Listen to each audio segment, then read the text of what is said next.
You are about to journey against the current of contemporary thought and beyond the troubled waters of daily news to the very source of our extraordinary culture. You are going upstream with Cashill and Edge. You know, I was just talking to Loy about the song Tradition from Fiddler on the Roof, and I was going to ask him to sing it to start the show, because I don't sing. And I don't know musicals. So between us, we have a... But Jack has talked me into it. Okay, Jack, here it is. From Fiddler on the Roof. Right. Tradition. Tradition. There you go, right? It's close. Really? See, Yeah. I have no idea. That's incredible how you went this far through life without knowing the songs from Fiddler on the Roof. All day long I'd biddy biddy bum if I was a wealthy man. That's right. There's one. That's it. But the theme of the show today is tradition, and we wanted to highlight it with a little musical intro. What show? The Today Show on Upstream. Which is? Podcast number 23, episode 23 on Upstream with Cashill and Edge. Cashill and Edge? That's correct. I'm Loy Edge. Yes, you are. And unfortunately, you betrayed the whole notion of the show because we're traveling upstream to where the culture is. Oh, no. And you don't even know Fiddler on the Roof, right? Man, I ruined it. I am suspicious. Anyhow, that's the subject. You know what got me interested in this was the report, since verified, that our Federal Bureau of Investigation has been infiltrating traditional Catholic masses. The FBI that you think is salvageable? I think the FBI is salvageable. That one? And I'll tell you why in a while, but yes. The one that's attacking little babies and people who tell Catholic Latin Mass stories and things now? Sort of. The ones with the stickers that say, pray for Mary and Jesus, pray for us, and the FBI's after them now, and you're saying, oh, that's okay. I'm not saying it's okay. They'll be back. It's the subject of the show. They'll be back. I just said they're salvageable. Okay. And pull your mic down a little bit because I can barely see your face over there, you know, which is an advantage for the viewing audience, but for me it's a little tricky. There we go. Okay, it's better. Is that better? Yeah, it is better.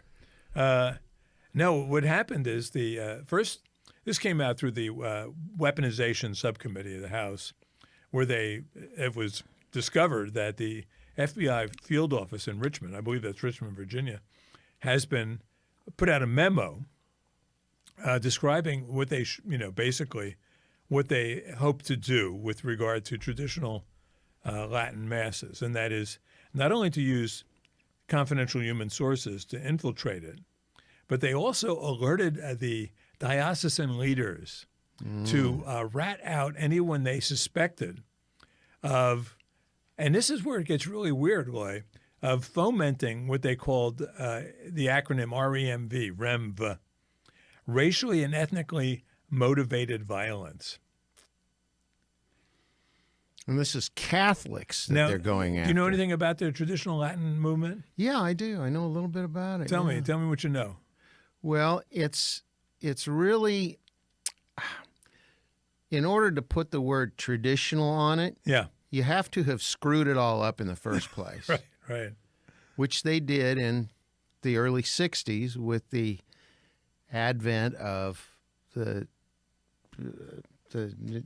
Second Vatican Novus Council? II, the Novus Order, Second Vatican Council. By the way, I'm recording this for the FBI, just in case, because actually one of the tenets... Testing, 1, 2. One of the... you just stumbled into a hate crime because in the memo, in the FBI memo, was the fact they were like this shock, oh my God, kind of exclamation, that traditional Catholics deny the validity of the Second Vatican Council. So? And you just questioned it. So whose business is that? That's exactly right. Whose business is that? I mean, you can. I also hereby question the validity of the Third Vatican Council. Should there ever be one? Should there be one? Yeah, right. There may be needed. Because the first one was cool. Yeah, it worked. Right. The second one actually was the one that basically liberalized the church in the early '60s, and Pope John the 23rd, big fan, right, of UNESCO. Yeah. Trying to incorporate all those contemporary theories behind UNESCO into the church. Right. Actually said that. Yeah. And what's interesting, not too actually sometime after that, when I was in marketing in the 1980s or whatever, I was looking. I had some time to kill, and on our job there was no downtime. So if you didn't have ads to write, you had to do some PR work or something. Mm-hmm. So I started writing a column for the Wall Street Journal, and in it I'm thinking, what can I compare marketing to make a point? And I said, how about religion? So I wrote an article comparing what happened to the Roman Catholic Church to comparing to what had happened to Coca-Cola. Oh, new Coke. And said what happened is, and the parallel is very strong, because this was mid-'80s when this happened. And it was up until the Dylan Mulvaney fiasco, for many years, the most silly marketing decision ever made. Coke was the brand leader, had been forever, the best-known brand in the world. They were being beaten on taste during the Pepsi challenge. And Pepsi had a very successful campaign. They do these blind taste tests, and people by a slight margin were preferring Pepsi, partly because Pepsi is sweeter, and it's just, people were unattached to the taste. So what the Coca-Cola did in its non-wisdom was they came up with a new formulation, and they replaced all the old Coke with new Coke. And their customer base went berserk because they said, you missed the point. It's not because it tasted better. It's because we were attached to that taste. That was our tradition, was Coca-Cola, the taste of Coca-Cola. And it was a customer revolt so successful that Coca-Cola finally had to admit that what they had done, it wasn't as if they introduced a new Coke to sit side by side with the old Coke. It's that they pulled all the old Coke off the shelves and replaced it with this new stuff. It was astounding. Yeah. It really was. I mean, I'm not a Coke drinker. I don't give a damn. Right. I'm telling you. I was astounded by that move. And I couldn't believe, because I know what the loyalty is. And you think about how precious that loyalty is to that acid, brown, colored, sugared. I mean, for Pete's sake, look at what they're selling. Right. And they're doing a marvelous job of it. Yeah, and the loyalists, some of them drank gallon or two a day. They weren't like occasional Coke drinkers. So what happened then, if you remember the sequence of events, they realized what a disastrous move they had made. And so what they did is they took the old Coke and put it back on the shelves as Coke Classic. Coke Classic. And you had the new Coke and Coke Classic. But Coke Classic so outsold the new Coke that finally they just made Coke Classic Coca-Cola. They did the Homer Simpson creeping back into the bushes meme that you see on Facebook all the time. They just slowly crept away with their new Coke, and I guess it's gone. The new Coke is gone, and the classic Coke just became Coca-Cola once again. Mm-hmm. So what I compared that to what happened with Vatican II, is that the reforms of Vatican II might have been acceptable if they had put it up alongside on the shelf alongside traditional Roman Catholicism, but they changed all the rules, and then they got rid of Roman Catholicism altogether. And what was happening in the church at that time, and I stumbled onto this. I barely even knew. I hadn't been to church in 15 years at the time. Is that they replaced the real Mass, the real Catholicism, with new Catholicism. In fact, they called it Novus Ordo, New Order, right? Mm-hmm. And then there was a rebellion in the ranks from the brand loyalists who were truly loyal to the traditional brand of Roman Catholicism, and that movement began to grow. How long did that movement go? 18,000, or let's see, 1,800 years? Yeah, up until that point, 1900, 1800. They had a good roll going. It was established brand. Right? Yeah. Established brand. And they got rid of it. And then there was a rebellion in the ranks, but the rebellion was kind of suppressed because, unlike Coca-Cola, to the Catholicism, you're pledging a certain loyalty to the brand manager back in Rome. Yes. And yet the movement began to catch on, and the more it caught on, the more threatening it became to not only the FBI, but to the Pope, Pope Francis. Pope John Paul II and Pope Benedict XVI especially were champions of the revived Mass, the basically the traditional Coke, the classic Coke. This is the classic Mass versus the new Mass. At least to allow it's embraced by those traditionalists. Right. In fact, I went in 1998. I went to Rome to make a documentary on the revival of the Mass. And in fact, I interviewed future Pope Benedict XVI one-on-one, and I had an audience with Pope John Paul II, who was celebrating its revival, and it was catching on. It was going great guns. Now, I should say, as our disclaimer, is that you and I, improbably enough, go to the same traditional Catholic Church. If you knew us, certainly Loy in his Westport days, you'd doubt that we'd even ever darken the door of a church. But I went 25 years without going to church. I was the Pope of Westport. You were, right. Who needs the Pope? Pope? Who am I to judge? I'd gone 25 years without going to church until I rediscovered the classic Roman Catholic Church. And my story's similar, but it was more like 40. Yeah. And what would happen is, so I made the documentary about the trip to Rome, and the Rome thing was just so extravagant and brilliant. And we're doing the documentary, and it has all the Gregorian music and all that sort of stuff. And, we're editing, and people would stop by the editing booth, and people would say, why did they give this up? Mm-hmm. Why did they get rid of this? And I'd say, boy, I'm hard-pressed to know. But once exposed, I started going to church again, and that's why where Loy and I, improbably enough. Improbably, because they put that traditional church in my neighborhood. Yeah, that's right, right. Now, I didn't like the Vatican II at all. I had nothing, and I'm not saying I might have gone, but I sure wasn't going to go to that. The whole thing reeked of a guitar mass to me. No, totally. I get you, yeah. And so clowns, balloons, And I don't go to baseball games because of the same reason. It's like, this isn't a baseball game. But anyway, they moved one into my neighborhood. Right. And I thought, well, that's a sign. Yeah. I better start going. Right. So, and it's been great. Now, I would ask you then, I would pose the question to you, what is it, because you're familiar with these people in this church, as am I, what is it about it that you think triggered the FBI? I think it's the fact that people are rebelling against a pro-UN, a UN-driven world government, nihilistic, eugenicist movement that is literally co-opted the church, and that Vatican II is a vehicle for all those things that aren't Catholic or Christian. Yeah, because what happened also is that after Pope Benedict XVI,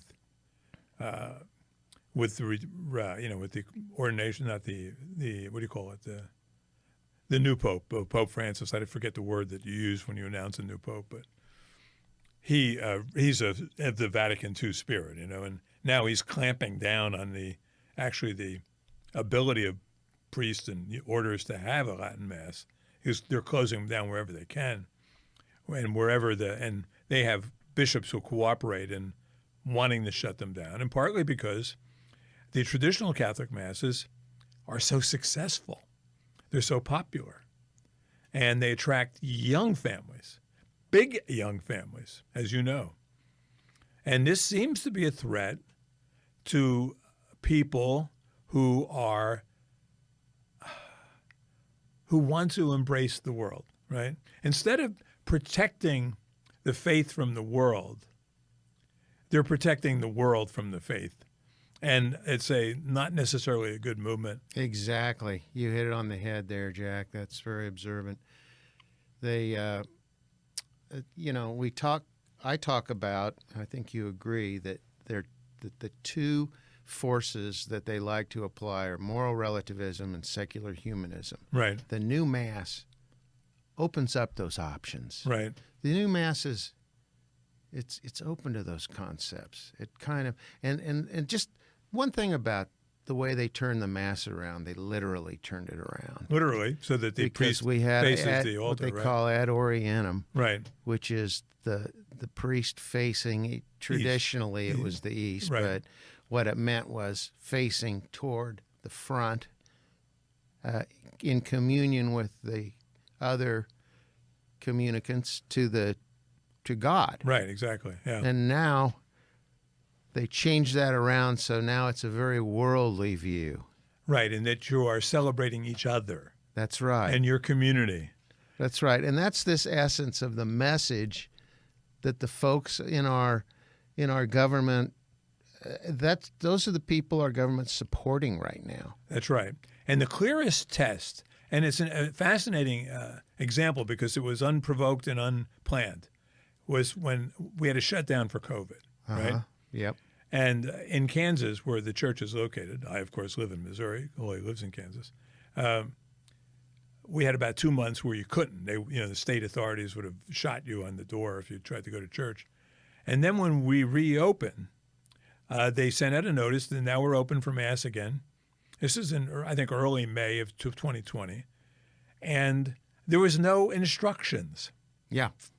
And I was fascinated by that. So I went to Mass not knowing what to expect. Right.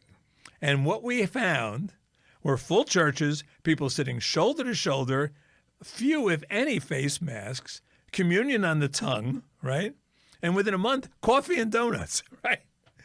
And then, the summer came, and so I go back to New York State, which getting into New York State was like getting into West Germany from East Germany. I try to go to Mass there, where I had been going, and 25% maximum attendance. Really? You have to make reservations, right? And they take your temperature at the door. And I thought, the really upsetting thing though was the drive-through confessional thing that it they was did. appalling, yeah.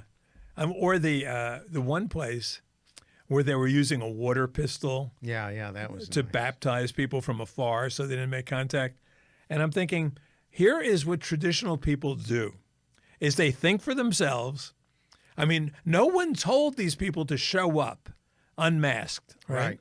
No one told them anything. They almost all instinctively did what was the sane, rational, faithful thing to do. Because if you are a truly pious Christian of any sort, or Jew even, or Muslim, you're not afraid of death. I mean, in the ultimate sense, you're going to die. You're not happy about it. You may, You may protest. you may be anxious about the process, but you know that there's life after death, and you accept that. But if you live in the here and now, and you have nothing else, beyond the grave, then death is the end of it all. The end of your stupid, idiot, thoughtless life. So that was a sign. I think that was the sign to the government that this is a dangerous movement. Yep. There's people here who are thinking for themselves. Yes. And we're not really thinking the way they want us to think. Right. And I was so thrilled by that. I thought that was really, it was the other thing that I liked about Missouri, especially, was the on the secular end of the scale was the pool party in the Ozarks. Yeah, that was great. Now, you notice that they were willing to give themselves a dispensation for their own cult. That is the George Floyd cult, the George Floyd mania, right? The CRT mania. And so hospitals were, which had been in the forefront of being, fascistic in their responses, were now giving dispensations for people to go out and protest en masse, right? Mm-hmm. And I remember I think maybe the New Yorker had a cartoon that said, what does it say? It's George Floyd season. My COVID decorations are still up, Yeah. But then we flipped right back after like a couple of weeks for George Floyd, St. George Floyd. So that is why they fear. We missed a couple. They tried to throw in a monkeypox, and there was something else. I can't remember what, but There'll be something new. skipped over a couple. They just didn't take. Some new fungi coming down the road. But that is what I got that. I got the only one. I know that. We talked about that in only our last one. episode, right? You were a champion fungus guy. That is what is at the source, I think, of their fear, is that these are independent people who make up their own minds and are not easily cowed. And so the infiltration comes. What's curious to me is the notion of the REMV, racially and ethnically motivated violence. I mean, it is. Think about this. Have you've been to? I went to Mass once in San Francisco, back when you could still visit San Francisco, which was my favorite city. Unfortunately, I'd been there probably 15 times. Really? Yeah, I loved it. Now it's it's uninhabitable. I never liked it. See, that's how much of a curmudgeon you are. You don't even like San Francisco. Well, I got a great story from there, but that's it. Okay. Well, anyhow, I go to a Mass in San Francisco, right? Yeah. And I get there and they say they have the English language Mass, they have the Spanish Mass, and they have a Vietnamese Mass. So they're worried about racially and ethnically motivated violence at the traditional church where there's only one Mass. That's right. Here they've segregated themselves out into three different Masses so that the people, the Anglos, never see the Hispanic people, and the Hispanic people never see the Vietnamese people or the Anglos. I think you've really hit on what the real deal is. There's an ecumenical attachment already that beat these guys to their worldwide. That's right. Their worldwide Babylon. Yes, there is a worldwide mission that preceded theirs by about 2,000 years. Mm-hmm. And, they fear that. They fear it, yeah. And that's why, for instance, I may have talked about this before, but I don't think I did. It just so happened that I was in Paris on the day, I remember it well, it was April 19th, 2005. And I was there for a conference on TWA Flight 800 with the French media. And I've written about that plane crash a couple of times. And I had a day to kill before the conference started. So I was wandering around Paris, ended up in Notre Dame. I walk in Notre Dame, and they have big TV screens up, which struck me as kind of blasphemous. But they also had inside, the section reserved for the faithful was filled with faithful, which was also unusual. Usually people are just circulating around. And then I'm not there 15, 30 seconds, and they switch to the balcony of the Vatican. And they said, we have a new pope, right? And they announced Cardinal Ratzinger as the new pope, Benedict XVI. And I just spontaneously said, I know that guy. I'd interviewed him back in Rome. And then there's a woman, an American woman. You the man! Yeah, right. Hey, we bros. Yeah, we homies, bro. And a woman standing next to me says, she's there with her husband, and she goes, this is a terrible day for woman. She was an American. And her Vatican II Roman woman, husband tells her to shut up or hush up or something.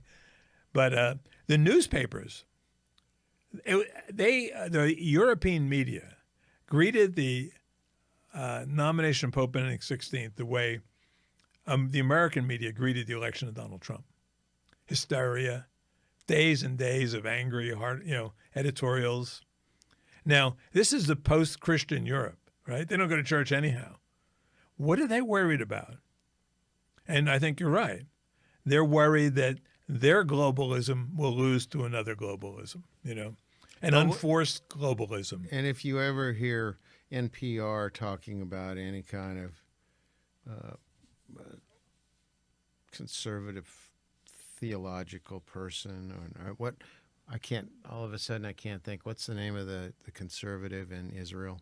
Netanyahu. Netanyahu. Right.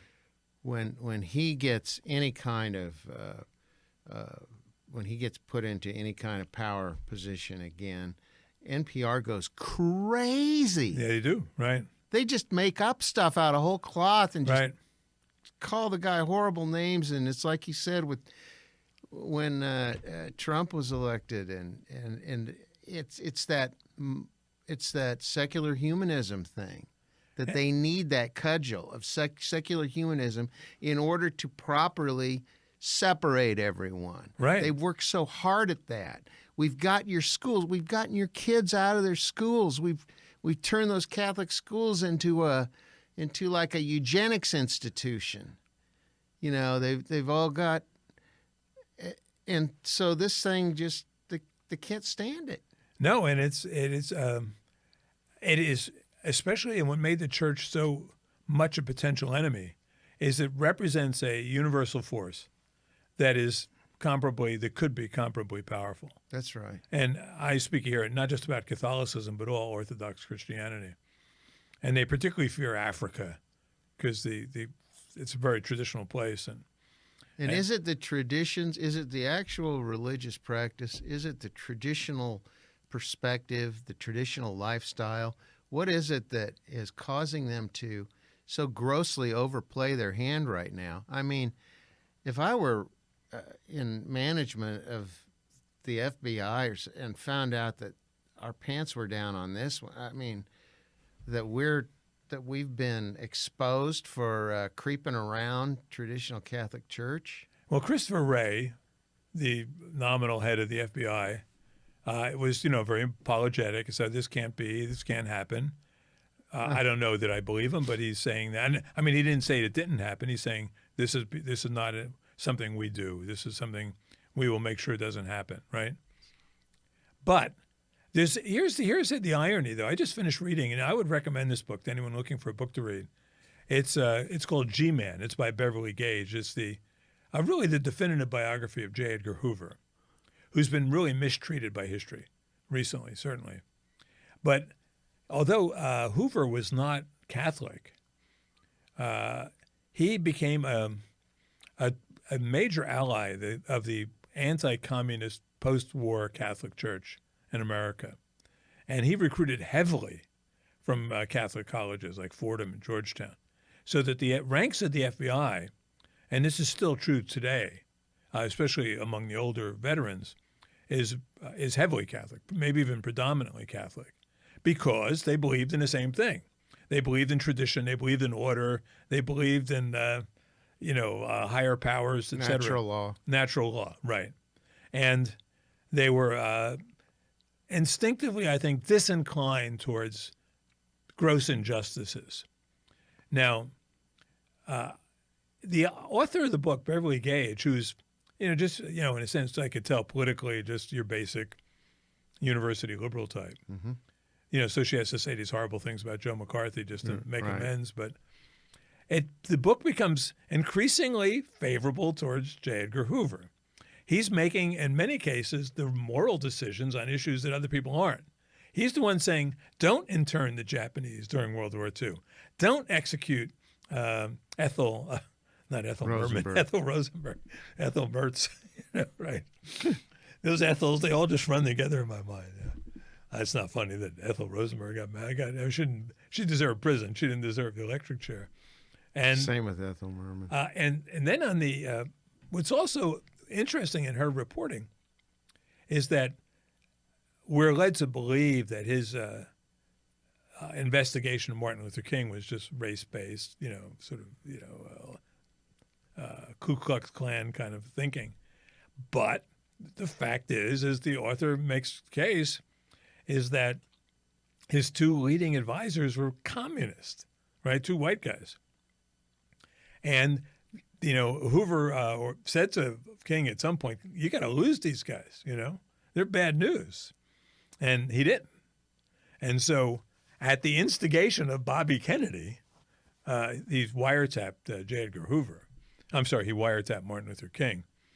And the results of that wiretap are not fully known yet, but they will be. No, the media will suppress it. I know what the results are. I know what they found out.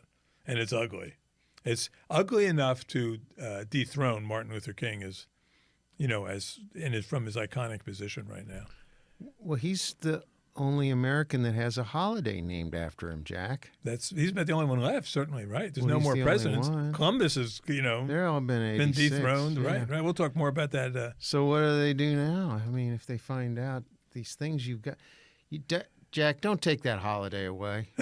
Well, but who wants a holiday in mid-January anyhow, Nobody asked for a holiday. No. And I'm not going to suggest, as I did on one show, which was forever banned, that a certain other day in January be thought of as a holiday. But right. I'm not going there now anymore. We have January 1st. That's a holiday. How many January holidays do you need? Yeah, many. Right, that's plenty. So, but anyhow, that was the so Hoover. He got involved in the Contempro, which is dirty tricks, and what? It was probably not a good idea, but the overreaction was disproportionate, especially considering. What would Hoover have said about this traditional Catholic Church thing today? You've read the book on Hoover. Yeah. What would he have said? What would he have said about this? It wouldn't have happened under him. No. No, never. No. I mean, what he did do, though, and the woman gives him credit for it, the author, Beverly Gage, is that he used the same tactics that he used on the black Muslims or the radical left that he did on the Ku Klux Klan, right? Infiltrated, you had informants, et cetera. No one objected to that. The FBI busted the Klan. They used those same tactics on the mob, the old Donnie Brasco sort of stuff. But there was selective outrage, and that's the name of their game. So what can I tell you? Yeah, because they sure got on the good side with the Democrat Party recently. Recently, yes. Which historically, Hoover was very coy. He was as apolitical as a head of a major organization could But be. those people he was busting were all Democrats. Those Ku Klux Klan people. No, they were all Democrats, sure. And those mobsters. And the mobsters were Democrats. In fact, I saw this interview on Fox Nation with Tucker Carlson, a guy named Francisi, who was forget his first name, whose father was a major mobster, and he was a minor mobster who went to prison, became straightened up, and tells the story. He's a very entertaining storyteller. But Tucker Carlson asked him that question. Yeah. And he said, "Oh, we're all Democrats." And he said, "Why?" Because he goes, "A lot of you guys are very conservative." He goes, "I know, but these were the people we were working with. We could corrupt them." He said, "Democrats were easy to bribe, easy to, He was very funny about it. Now he's very conservative now, and he, as most ex-mobsters now vote Republican, just like ex-cops vote Republican. So they have a certain bond there, and most ex-FBI vote Republican. A great majority of them do. But that is a long time in coming. So where do we go from here?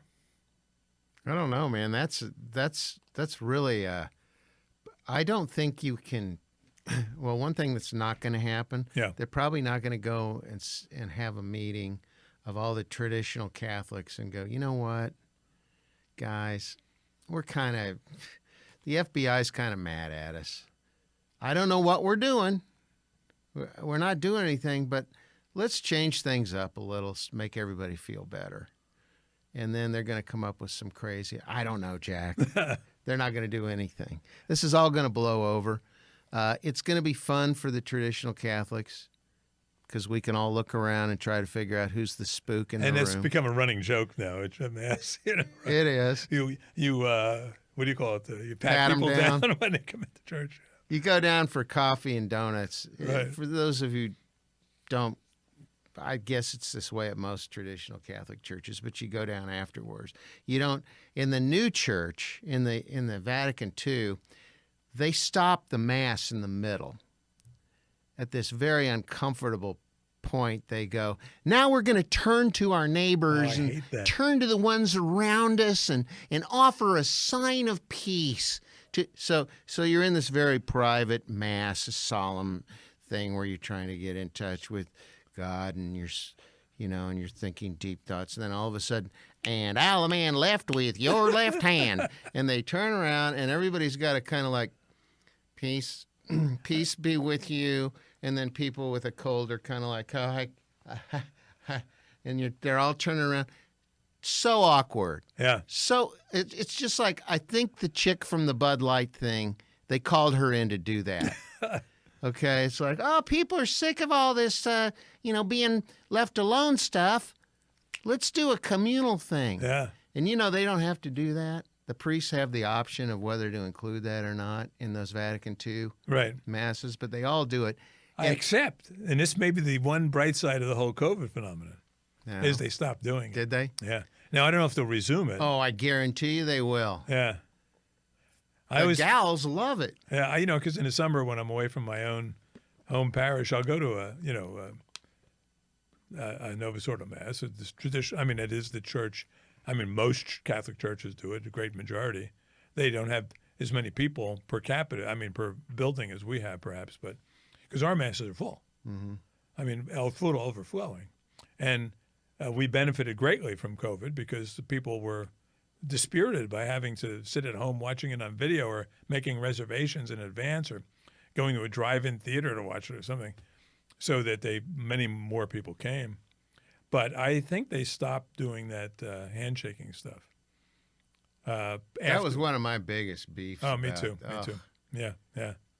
I didn't get that. I mean, it broke the whole rhythm of it, and just such a dopey, stilted thing. Right. It was so forced, so false. Turn around and say, "Peace be with you."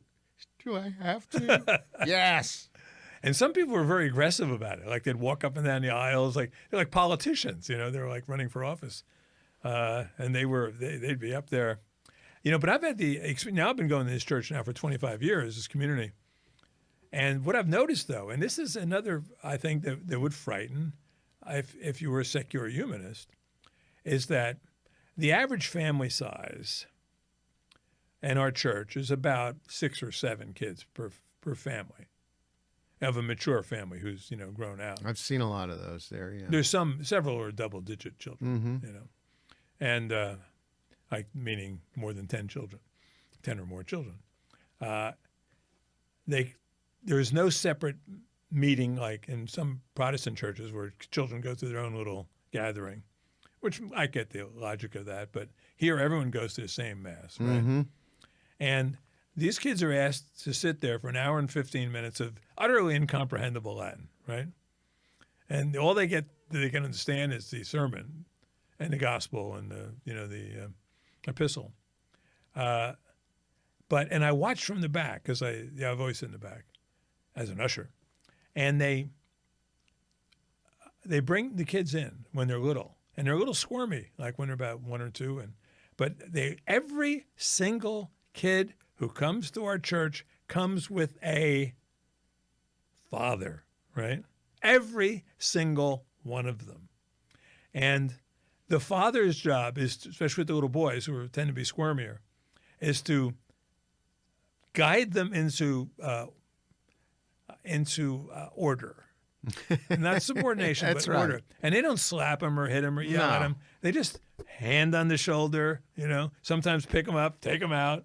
They walk That's him out. right. They come back in. Kids chasing. Now he's sitting there behaving.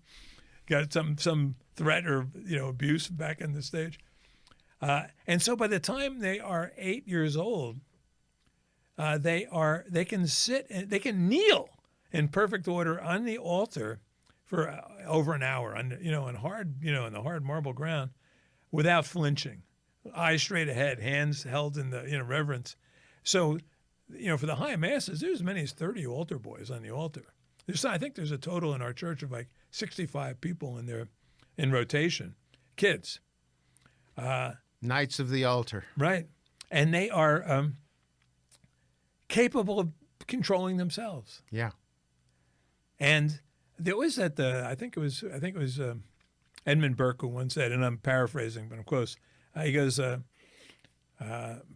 less discipline there is within, the more you need discipline from without, right? So people who are internally disciplined have far less need of state interference. And if you're self-reliant and you're dependent and you could take care of your own family, through your own work and your own efforts, and they could contribute, you don't need the state. You don't need the government. You don't need the secular humanists telling you how to behave because they don't behave as well as you do. That's right. These kids aren't committing crime. There's no ADD in our church. There's no kids who can't control themselves or can't be controlled. I mean, you see ADD and ADHD is largely, I'm sure there's exceptions, but largely as a function of parental breakdown. And the other thing you don't see in our church, and this fascinated me when I first noticed it, because I was doing an article on childhood obesity, where 1 out of every 7 children today is obese, right? There are no fat kids. Not a lot of tattoos. Not a lot of fat kids. I don't think there may be no tattoos. I saw a tattoo. I saw a piercing. Saw a nose piercing. Well, this, I didn't see any noses, ears, yeah, because this is. I saw a nose pierce. Yeah. It's rare though. Yeah, but. And it's nice just to get away from nose piercings for a while. By the way. What a bad look. Attention. Who invented that? Attention. Nose piercings. You have my official endorsement to not be a thing anymore. Right. Go away now. I remember when I was in Ireland about 30 years ago, and I had to go to some film thing, and I was talking to this woman who was very tall. I mean, she's almost as tall as I was, and you know how Europeans get right in your face when they talk, or South Americans, you know. I remember, yeah. And she's right in my face. And she's very attractive. She's a stupid nose ring, you know. Mm-hmm. And I just wanted to say, take that friggin' ring out of your nose. It's just driving me crazy. I can't. All I see is the ring. I can't see the. You know, your otherwise very attractive lady, you know. So, but I didn't. No. Yeah, I think if you got a group of guys our age Yeah. together and said, up or down on the nose rings, it'd be a pretty short. I think if you had a serious focus group where they knew that they could say this without, you know, social sanction among young people, they'd say the same thing. I don't get it at all. I don't get it, man. But there's many things I don't get, and I look at that and the kind of, you know, I know they're all thinking I'm so hot.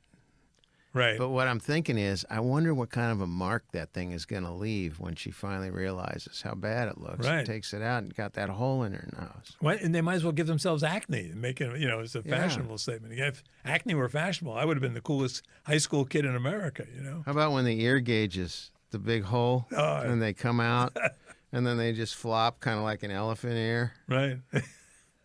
It's a retribalization. It I mean, is. they're basically finding their own tribe, and Right. it's a counter tribe.